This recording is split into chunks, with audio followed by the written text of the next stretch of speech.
Pastor Alessandro, por favor. Pastor Alessandro é pastor de uma igreja irmã nossa, na cidade vizinha de São José dos Pinhais, no bairro de Quissizana. E ele está ali à frente do trabalho há uns 2 anos, é isso, né, pastor?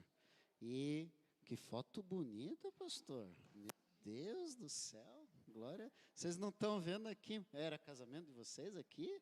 Uau, né? Bênção. Depois ele mostra para vocês. Mas, querido, estenda a sua mão para cá, nós vamos abençoar aqui o servo do Senhor, que irá nos trazer uma palavra com certeza abençoadíssima. Pai, muito obrigado por essa noite, pelo privilégio que nós temos de ouvir a Tua voz, de buscarmos a Tua direção para as nossas vidas. Pai, ministra os nossos corações através da vida do Teu Filho. Derrama uma porção maior, Pai, do Teu Espírito sobre ele, para que, ó Pai, nesse momento, a Tua palavra seja compartilhada aos nossos corações, sem interrupções, sem barulhos, sem ruídos, mas que venha, Pai, com uma pureza extraordinária às nossas vidas nesse lugar. É isso que nós oramos e agradecemos em nome de Jesus. Amém. Muito obrigado, pastor. Graças e paz do Senhor Jesus, irmãos. Estou acompanhado da minha esposa, essa mulher maravilhosa, abençoada que Deus me deu. Ela se chama Franciele, a Elisa, né, minha filhinha, que Deus nos agraciou, né, nos deu, né, para a gente cuidar dela. E eu queria agradecer ao pastor Germano pela confiança, né? Quando eu falo pela confiança, irmãos, é porque cabeça de pastor funciona assim. Você só dá o púlpito da tua igreja para alguém pregar, né, se essa pessoa te inspirar alguma confiança. De alguma maneira ele viu confiança em mim, né? E o pastor Germano sempre muito gentil comigo, né? Quando a gente se encontra aí nas reuniões em Cianorte, ele tentando, né, me aproximar, depois em Cornélio também, sempre me puxando, né, para perto. E eu sou muito grato por isso, né? Em Londrina também agora, estivemos lá juntos e conversamos bastante, né? Viemos juntos, eu, ele.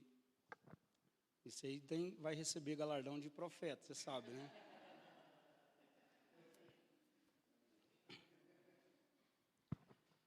E a gente veio, né, conversando e cada dia que passa a gente vai tendo mais colamento afetivo, isso é muito bom, né? Então, eu queria agradecer por essa confiança, pastor, de falar para o teu povo, para as ovelhas que o Senhor colocou aos seus cuidados, né? É difícil, irmãos, eu tenho um hábito assim, eu nunca prego em outro lugar algo que eu não preguei na minha igreja, né? Eu nunca dou um ensinamento em outro lugar, algo que eu não fale primeiro para o meu povo.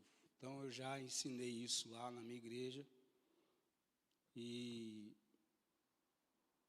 Deus vai falar com você também de alguma maneira, né?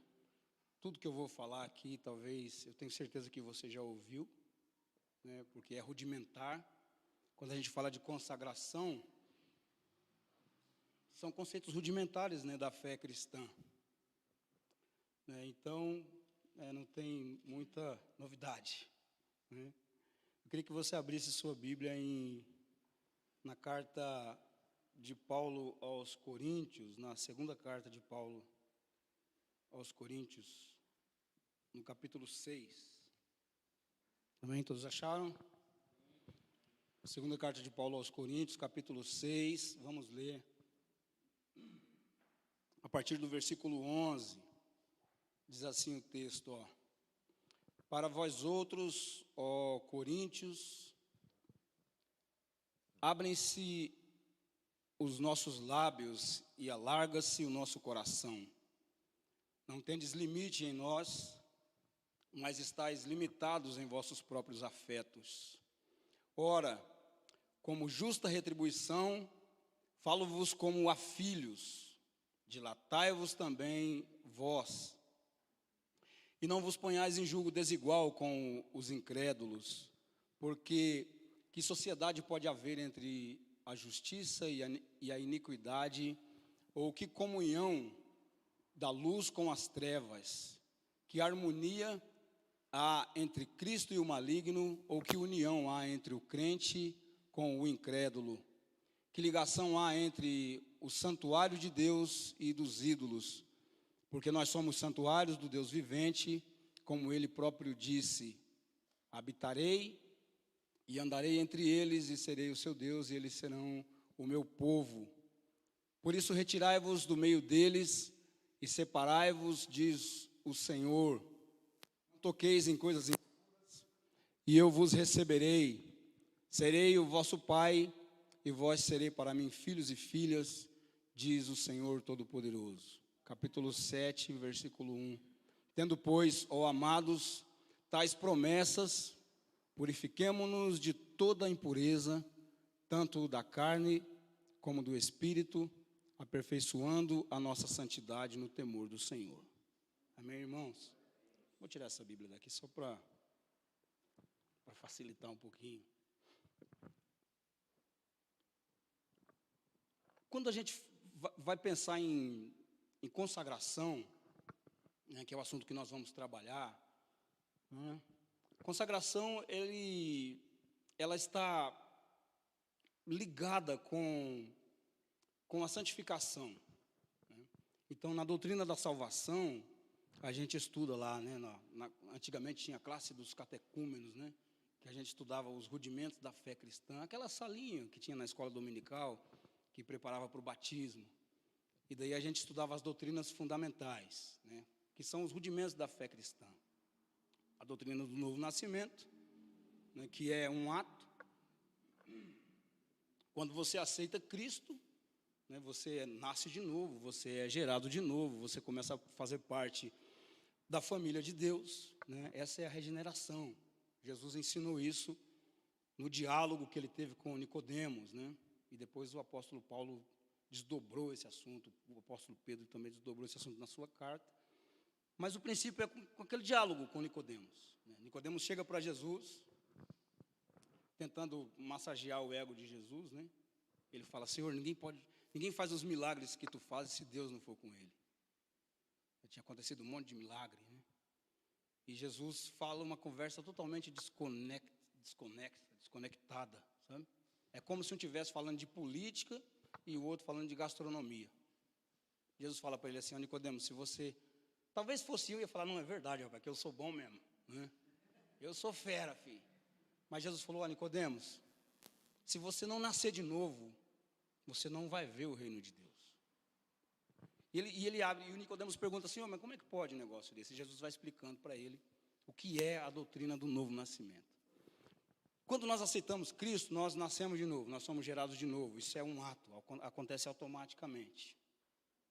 A justificação, ela também é um ato, ela acontece automaticamente. A Bíblia diz que Cristo, ele pegou aquela cédula que era contra nós e ele pagou aquela dívida através do sangue dele. Nós fomos justificados. O outro passo da salvação é a santificação. A santificação, ela é uma mescla de ato com processo. Por quê?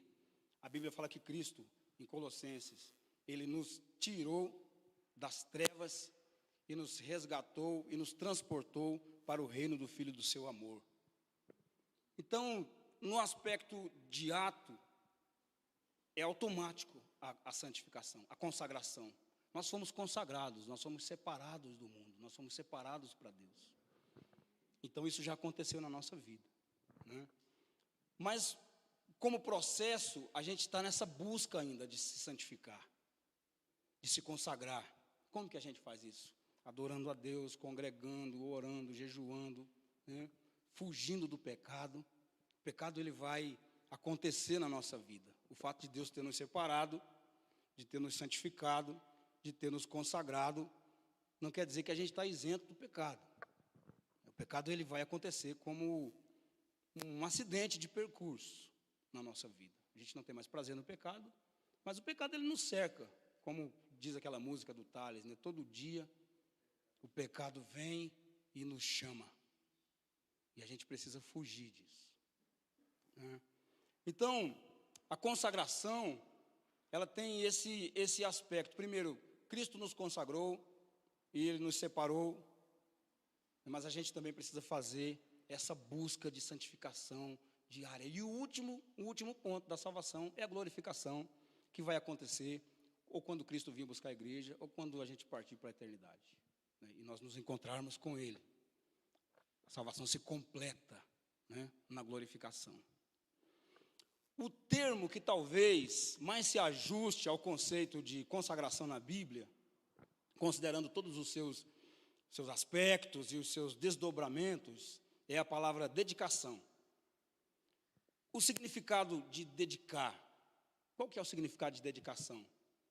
É consagrar ao culto, é devotar, é tributar, é oferecer com dedicação, com afeto, é oferecer-se ao serviço, é empenhar-se, é se entregar. A consagração, ela nos leva da obrigação, né, e ela nos move do limite da obrigação para a espontaneidade. Não pode ser uma coisa forçada. Não pode ser uma coisa obrigada. Eu vou na igreja domingo, porque se eu não for, o pastor Germano não vai me ver na igreja e vai mandar mensagem para mim, então eu vou para não ter esses aborrecimentos, né? Não pode ser uma coisa forçada. A gente tem que ser espontâneo, sabe? Essa busca de consagrarmos, de nos consagrarmos a Deus é uma coisa que acontece espontaneamente. A gente sai do conforto, a gente sai do mediano, a gente sai do comum para a anormalidade espiritual, né? Agradar o coração de Deus exige da nossa parte consagração. Agradar o coração de Deus exige da nossa parte dedicação. Deus sempre espera que a gente dê para Ele o melhor. Deus sempre espera isso, que a gente dê para Ele o melhor. Qual que é a característica do servo inútil? Quem se lembra? Ele fez só o que foi pedido. É igual aquele funcionário que chega na empresa, ele entra 8 horas da manhã, e daí ele almoça 11 horas, e daí ele sai para o almoço, faz o intervalo dele, ele volta 1 hora, deu 6 horas, aí, uns minutinhos antes, ele já está pegando as coisas, ele está arrumando, está indo embora. Sabe, ele não faz, é o servo, é o funcionário inútil. E aí quer promoção, quer que o patrão veja, quer galgar, sabe, posições na empresa, não vai conseguir nunca. Porque ele nunca faz a mais. O servo inútil é esse. É Jesus que está falando, tá, gente? A Bíblia que diz isso, não sou eu não, tá? O servo inútil é aquele que faz só o que foi pedido, ele não faz um a mais. Deus, ele sempre espera o melhor de nós. Ele sempre espera o melhor de mim e de você. Quando a gente experimenta o novo nascimento, nós somos transformados a partir da nossa mente, do nosso coração, sabe? Manifestando reflexos dessa transformação na nossa vida, na nossa caminhada diária. E as pessoas veem isso, o mundo vê isso, a nossa família vê isso, vê a mudança, vê a transformação, vê o que Deus fez, né? No processo de salvação, como eu já disse, está incluído o ato, né, que é um ato e também é um processo da consagração. É ato por quê? Porque foi Ele que nos separou. É o primeiro aspecto. E o segundo, porque a gente precisa estar lutando e perseverando, e fugindo do pecado, e consagrando, e lendo a Bíblia, e estudando a palavra de Deus. E a unção de ontem, irmãos, ela não serve para hoje. O culto de domingo foi uma unção que passou, domingo tem outro. A gente tem que estar sempre buscando, né, sempre se consagrando, né? Então Ele nos separou, Ele nos consagrou, nós fomos separados, fomos consagrados. O pecado vai bater na nossa porta todo dia. A busca da consagração deve ser uma busca constante, até a gente alcançar, né, a estatura de varão perfeito e a salvação se concluir na glorificação, né? E a gente nunca pode desistir. Por isso que a gente deve se entregar para Deus, sabe, sem restrição, né? Quando nós consagramos, nós somos transformados de glória em glória. O texto que nós lemos, Paulo está falando exatamente sobre isso. Ele está falando exatamente sobre consagração. E junto ele fala de algumas promessas que seguem o processo. Ele começa no versículo 11 falando assim, ó, para vós outros, ó Coríntios, abrem-se os nossos lábios e alarga-se o nosso coração. No versículo 12 fala assim, não tendes limites em nós, mas estáis limitados nos vossos próprios afetos. Então Paulo começa falando que a igreja de Corinto tinha uma certa resistência com ele, né? E tinha mesmo. Quando você estuda a carta, você vê que tem uma celeuma, um debate, uma discussão sobre quem era de Paulo, sobre quem era de Apolo. Eles tinham uma certa resistência, né, contra com o apóstolo Paulo. E ele fala assim, vocês têm que abrir o coração de vocês. Abram o coração de vocês. Vocês estão limitados nos vossos afetos. As próprias afeições e luxúria das pessoas é o que as limitam. As afeições, as luxúrias das pessoas é o que as limitam. A humanidade contemporânea hoje, a juventude fala tanto em liberdade, liberdade, liberdade, mas elas vivem escravizadas, sabe, pensando, andando por aí, achando que são livres, ou que estão livres. E são escravas do pecado. E a verdadeira liberdade, na verdade, ela está na submissão a Deus. A verdadeira liberdade está em se submeter à autoridade de Deus. No versículo 13 ele fala assim, ó, numa justa compensação, falo como a meus filhos, eu coloquei na NVI aqui, né, a nova versão internacional. Na justa compensação, falo como a meus filhos, abram também o coração para nós. Ele fala, gente, abre a cabeça de vocês, abre o coração de vocês, porque eu tenho um ensinamento para dar. Eu tenho uma palavra para dar para vocês. Eu tenho uma palavra para ministrar no coração de vocês. E daí no versículo 14 ele fala assim, ó, não vos ponhais em julgo desigual com os incrédulos, porquanto que sociedade pode haver entre a justiça e a iniquidade, ou que comunhão pode haver da luz com as trevas. Ele fala assim, não se ponha em um julgo desigual com o descrente. O que é o julgo desigual, irmãos? O julgo desigual são conexões desequilibradas. Sabe, não faça uma conexão desequilibrada com o descrente, com gente que não compartilha da mesma fé. No versículo 15 ele fala assim, ó, que harmonia há entre Cristo e o maligno, ou que união há do crente com o incrédulo. 16, que ligação há entre o santuário de Deus e o dos ídolos, porque nós somos santuários do Deus vivente, como ele próprio disse, habitarei entre eles, andarei entre eles, serei o seu povo, serei o seu Deus, e eles serão o meu povo. Olha o que a palavra de Deus diz, olha o que Paulo está ensinando. Ele fala assim, eu habitarei neles. Tem versão que fala habitarei neles, tem versão que fala habitarei entre eles. Deus habita em nós através do seu Espírito. A Bíblia fala que nós somos morada, que nós somos residência do Espírito Santo. Na carta aos Efésios, no capítulo 2, no versículo 22, Paulo fala que nós estamos sendo edificados para um lugar de habitação. Ele fala assim, ó, nele, né, em Cristo, vocês também estão sendo juntamente edificados para se tornarem morada de Deus através do seu Espírito. Então esse é o projeto de Deus, esse é o desejo de Deus.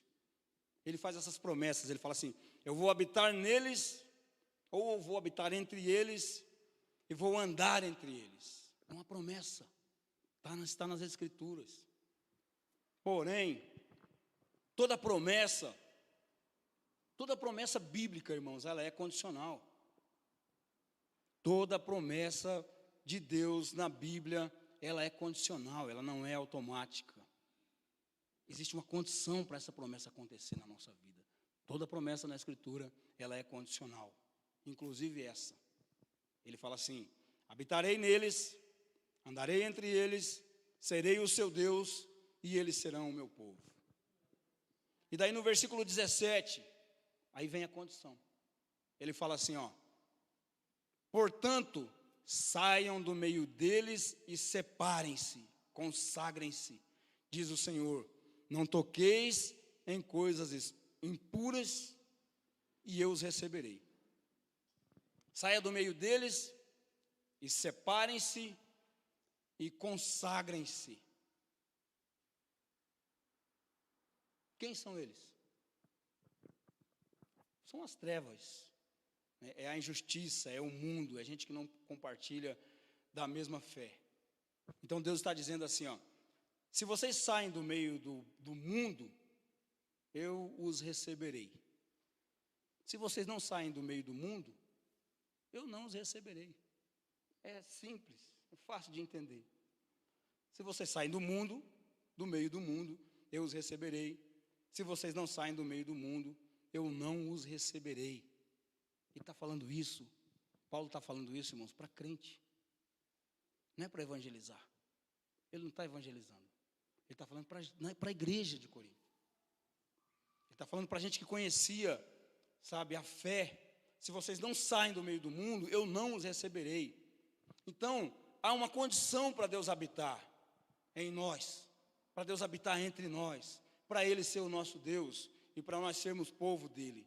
É sair do meio das coisas imundas, sabe, é se consagrar, é buscar as coisas de Deus. Tiago, ele faz uma declaração maravilhosa no capítulo 4 e no versículo 4, ele fala assim, ó, na atualizada: infiéis, não compreendeis que a amizade do mundo é inimiga de Deus? Aquele, pois, que quiser ser amigo do mundo, ele constitui-se inimigo de Deus. Na Bíblia, na Viva, o versículo fala assim, ó: se o seu alvo é desfrutar do mundo, vocês não podem ser amigos de Deus. Se o seu objetivo é desfrutar das coisas do mundo, não tem como você ser amigo de Deus. E tem um detalhe aqui, irmãos. Tem um detalhe aqui nesse texto. Tiago, ele escreve para crentes também. 15 vezes, sabe, nos textos anteriores, ele fala assim: meus irmãos, meus irmãos, meus irmãos, meus irmãos. Fica uma coisa até redundante, de tanto que ele fala meus irmãos. Ele não está falando isso para incrédulo, ele está falando isso para crente, para gente que estava dentro da igreja. Sabe, você precisa se consagrar. Deus faz essa declaração: separem-se para serem santos. O primeiro versículo do capítulo 7 é uma continuação do texto, não é um pensamento novo. Às vezes a gente vai ler a Bíblia e a gente tem a impressão assim que quando termina o capítulo, terminou aquele assunto e vai começar um assunto novo, né? E não é. Essas divisões de capítulos e de versículos, elas não estão no texto original, elas foram feitas quando a imprensa surgiu. Antes não tinha divisão de versículos, então é um pensamento só. O capítulo 7, o versículo 1, é uma continuação do texto. Ele fala assim: amados, visto que nós temos essas promessas, purifiquemo-nos de tudo que contamina o corpo ou o espírito, tornando-nos cada vez mais santos, porque tememos a Deus. Então ele fala assim: portanto, tendo essas promessas. Tem versão que fala: visto que temos essas promessas. Quais promessas, irmãos? Eu habitarei com vocês, é o versículo 16. Eu habitarei com vocês, eu andarei com vocês, eu serei o seu povo, e eu serei o seu Deus, e vocês serão o meu povo. Agora, irmãos, trazendo para o dia a dia, trazendo para o prático, sendo prático, como nós conseguiremos consagrar a Deus? Como que a gente consegue consagrar a nossa vida a Deus? Como que a gente consegue se dedicar mais a Deus? De um certo modo, nós já somos separados para Ele. De um certo modo, nós já somos consagrados a Ele. Porém, nesse processo de santificação, o que a gente precisa fazer? O que nós devemos fazer para consagrar a nossa vida a Deus no dia a dia? Primeiro, cuide do seu coração. Cuide do seu coração. Provérbios capítulo 4, versículo 23, fala assim, sobre tudo que se deve guardar. Guarda o teu coração, porque dele procede as fontes da vida. O que é guardar o coração, irmãos? Quando a gente fala de coração, sabe, nós não estamos falando dessa bomba aqui de sangue que irriga o nosso corpo, não. Sabe, nós estamos falando da mente, do nosso psique, de onde concentram as nossas emoções. O nosso coração é a nossa cabeça. Sabe, com quem você anda, com quem você lê. Sabe, quanto tempo você está passando na internet, no Instagram, no Facebook, vendo redes sociais? O que você está alimentando a sua alma? Sabe? Quais as pessoas que andam na sua companhia? Irmãos, às vezes é preciso a gente renunciar a algumas amizades. Sabe, não é bom renunciar a todas, não, porque se a gente renunciar a todos os nossos amigos, a gente não tem para quem pregar o evangelho. Né? Porque antes a gente era ensinado assim, né? A gente se convertia, vinha para a igreja, daí a gente se converteu bem no início assim, da renovação mesmo, que estava aquele negócio que não podia usar, nem bermuda a gente não usava, irmãos. Eu lembro que eu cheguei no seminário uma vez, era garotão, estava o pastor Davino, o pastor Derli, assim, e o pastor Jair Soares, que é o pai do Jair Júnior lá de Maringá. Ele já faleceu, ele era pastor em Rondonópolis. E aí, o seminário era em Cianorte, na primeira igreja batista lá. E eu cheguei de bermuda no seminário. E o pastor Derli olhou para mim assim, chegou perto de mim e falou, Sandro, você cresceu, hein? E na hora que ele falou, você cresceu, eu não entendi, sabe? Eu dei aquela viajada assim. Eu falei, não, pastor, não, você cresceu, está com as calças curtas. Então a gente se converteu naquele fervor, né? E daí eles ensinavam para a gente assim, ó, você agora é crente, você tem que esquecer os amigos do mundo. E a gente ia para a igreja, irmãos, e ficava 1, 2, 3, 5 anos na igreja, renunciava a todos os nossos amigos, e daí depois, quando eles achavam que, não, agora você está pronto, agora você está forte já na fé, você pode voltar lá para evangelizar, e você não tinha mais quem influenciar. Né? Então não é bom renunciar a todas as amizades, mas algumas companhias, que a gente sabe que é ruim, a gente tem que deixar de lado. Porque a gente precisa, é importante a gente consagrar o nosso coração para Deus, entregar os nossos sentimentos e as nossas emoções nas mãos do Senhor. Sabe, muitas vezes nós deixamos o nosso coração exposto, irmãos, a sentimentos maus, que contaminam a nossa vida. Sabe, tem crente, irmão, que assiste filme de terror e acha que é normal assistir filme de terror. Não tem problema não, né? Pode assistir filme de terror. Né?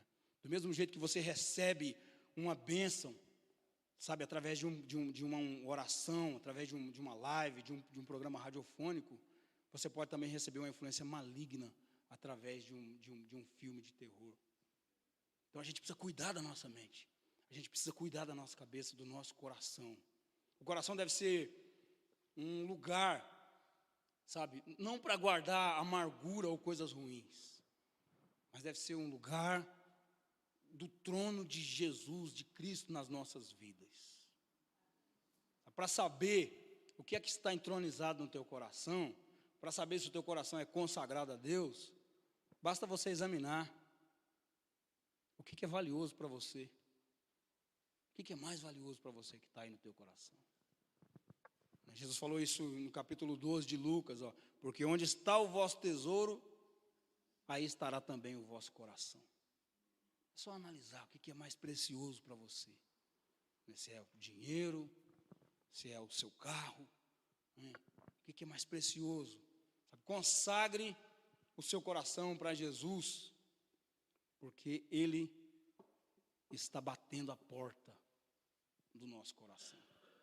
Apocalipse capítulo 3, versículo 20, tem um versículo que fala assim, ó: eis que estou à porta e bato, e se alguém ouvir a minha voz e abrir a porta, eu entrarei na sua casa, cearei com ele e ele comigo.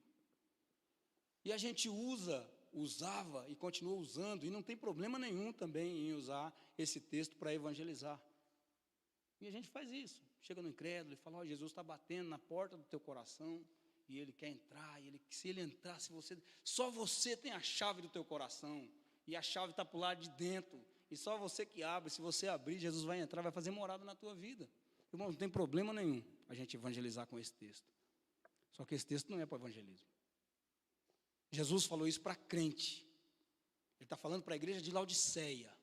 É a última igreja da dispensação. É Éfeso, Esmirna, Pérgamo, Tiatira, Sardo, Filadélfia e Laodiceia. É a igreja que antecede o arrebatamento. Tudo indica que é o nosso momento. Nós somos a igreja de Laodiceia. E Jesus fala assim, ó, você tem que se arrepender. Arrependa. Eu estou na porta do coração de vocês e estou batendo. Se vocês abrirem, eu vou entrar e vou fazer morada. Vocês têm que se consagrar. Ele está falando isso para a igreja, não é para incrédulo. A gente usa para evangelizar e não tem problema nenhum. Nós não podemos deixar o nosso coração ficar sobrecarregado. Aí a gente precisa entregar ele para Jesus, né? Cuide das palavras que saem dos seus lábios. Sabe, outra maneira da gente se consagrar. O Salmo 141, o versículo 3 fala assim: põe guarda a minha boca, Senhor, e vigia a porta dos meus lábios. A nossa boca, ela precisa ser consagrada a Deus, para falar somente o que agrada a Deus. A gente precisa pedir para Deus guardar a boca, guardar a porta do nosso coração, como o salmista fez, guardar a nossa língua. Porque tem uns crentes hoje, irmãos, aqui na Igreja Batista Boas Novas, eu acho que não, sabe? Mas em outros lugares por aí, a gente vê crente falando cada palavrão, que eu olho assim e falo, meu Deus do céu. Eu não acho normal crente falar palavrão. Mas a gente acaba vendo isso daí. Sabe, cada palavrão que chega a assustar. E acha que é normal. Sabe, no futebol, sabe aquelas reuniões de crente? Já viram aquelas reuniões de crente que vai jogar bola? Aí os irmãos estão jogando bola, você ouve cada nome. Né? Eu nunca joguei bola na minha vida, irmãos. Nunca joguei, nem quando era criança, nunca joguei nenhuma pelada. Mas lá em Paranavaí, às vezes eu ia, tem um tiro de guerra lá, e as igrejas se reuniam para fazer um rachão no sábado à tarde.